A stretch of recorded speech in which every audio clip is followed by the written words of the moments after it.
Hey friends, it's Len here at 1A Auto. Today I'm working on a 2007 Hyundai Elantra. I want to show you something very simple. We're going to be checking the transmission fluid. It's right over here.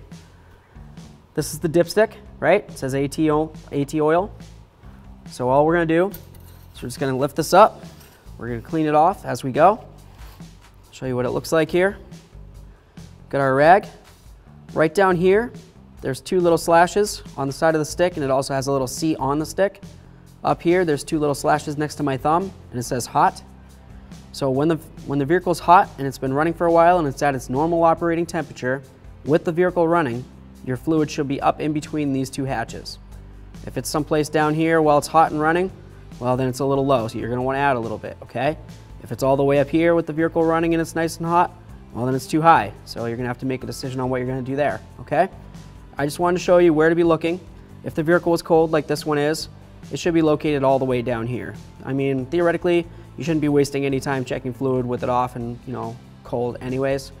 But I just wanted to show you that that is the cold range. This is the hot range. So all you would do is pull your dipstick like I just did, dry it off, make sure it's nice and clean, put it in, leave it for a second. You're gonna bring it back up.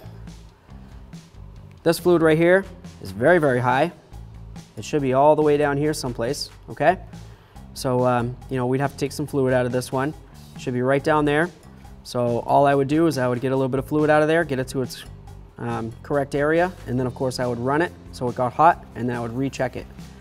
And I would get it up inside there. So with that said, we're gonna assume that the fluid's where it should be. We'll put that back in so it's nice and firmly in. There we go. Now we've checked our transmission fluid. Thanks for watching. Visit 1aauto.com, your place for DIY auto repairs, for great parts, great service, and more content.